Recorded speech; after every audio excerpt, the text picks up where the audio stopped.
9.5 के अंदर first article है plane section with the given centre. To find the equation of plane of the section of the central conicoid whose centre is x1 y1 z1, कि हमें एक conicoid given है ax square plus by square plus cz square equals to 1 और इसका हमें कोई section consider करना है और इसका एक सेक्शन क्या होगा, एक प्लेन बनेगा।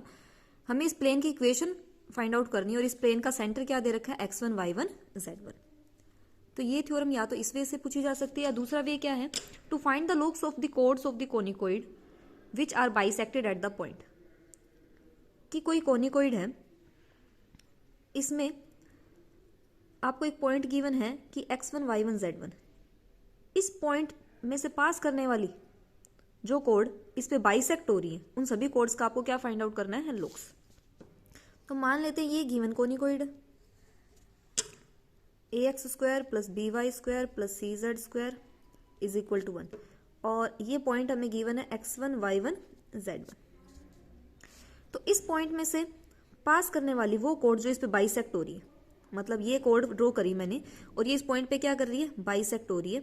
इसी वजह से ये कोड ड्रॉ की मैंने, ये भी कोड इसके ऊपर क्या हो रही है, बाइसेक्ट हो रही है। ये वाली कोड भी इसके ऊपर क्या हो रही है, बाइसेक्ट हो रही है। तो इन कोड्स का हमें क्या फाइंड आउट करना है, लोक्स, और इन सभी कोड्स का जो लोक्स है वो एक प्लेन आएगा। तो हम ये भी कह सकते हैं कि हमें एक प्लेन की इक्वेशन निकालनी है जिसका सेंटर क्या हो, x1 y1 z1। तो दोनों तरीके से इक्वेशन पूछा जा सकता है। तो सबसे पहले हम क्या करेंगे, इस पॉइंट में से पास करने वाली कोई एक कोड लेंगे जो इसके ऊपर क्या हो रही होगी, बाइसेक्ट हो रही होगी। तो इक्वेशन ऑफ कोड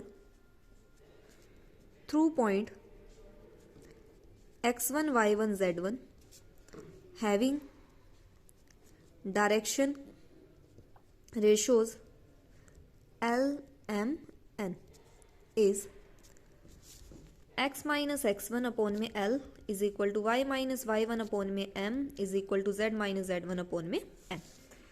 हमने इस गिवन पॉइंट में से पास करने वाली एक कोड ले ली और ये कोड इस पॉइंट पे क्या हो रही है, बाइसेक्ट कर रही है और इस कोड के हमने अपनी तरफ से एज्यूम कर लिया कि डायरेक्शन रेशियोज के LMN। तो हमें ऐसे सभी कोड्स का क्या फाइंड आउट करना है, लोक्स फाइंड आउट करना है। इन सभी कोड्स का लोक्स क्या होगा, एक प्लेन होगा और उस प्लेन का ये सेंटर बनेगा x1 y1 z1।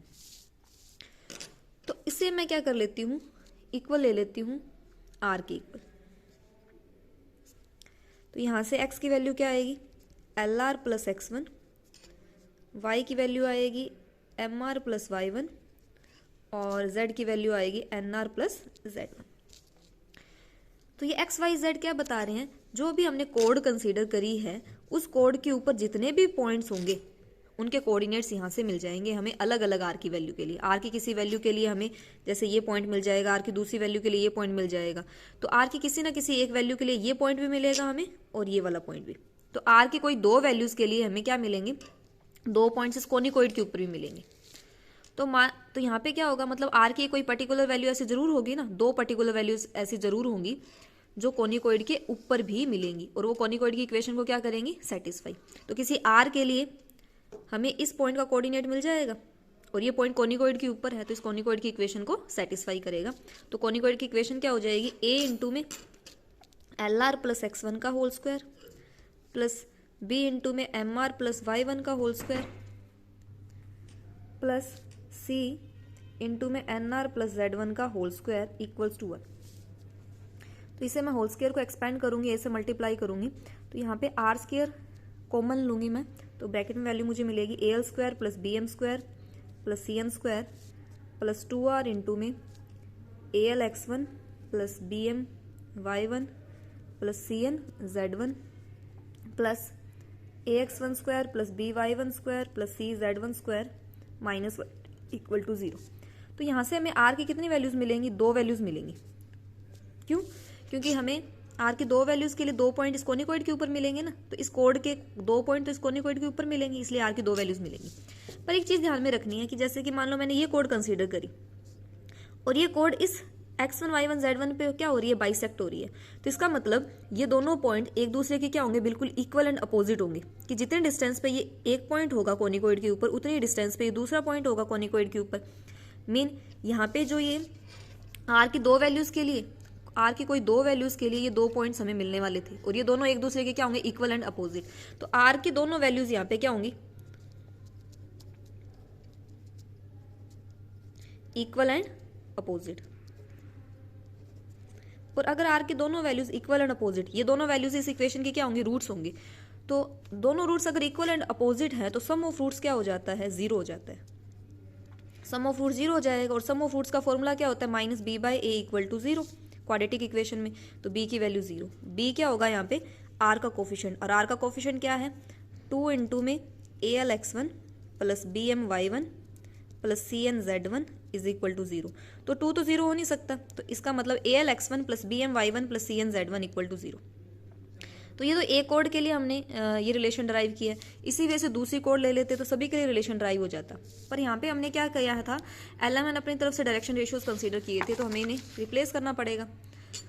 तो एल एम एन, तो इन्हें हम रिप्लेस कर देते x minus x one, y minus y one और जेड माइनस जेड1 से। तो ए इंटू में एक्स माइनस एक्स1 इंटू में एक्स1 प्लस बी इंटू में वाई माइनस वाई1 इंटू में y1 प्लस सी इंटू में z माइनस z1 इंटू में z1 equal to zero.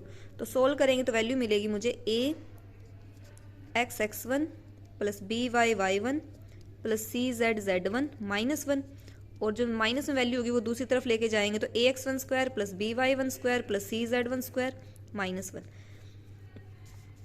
तो ये हमें क्या मिल गई, उन सभी कोड्स का लॉग्स मिल गया जो x1 y1 z1 पॉइंट पे आके क्या हो रही थी, बाइसेक्ट हो रही थी। या फिर हम ये कह सकते हैं कि हमें एक ऐसे प्लेन की इक्वेशन मिल गई जिसका सेंटर क्या था, x1 y1 z1, जहां लेफ्ट हैंड साइड जो वैल्यू उसे हम नाम दे देंगे t और राइट हैंड साइड जो वैल्यू उसे नाम दे देंगे s1।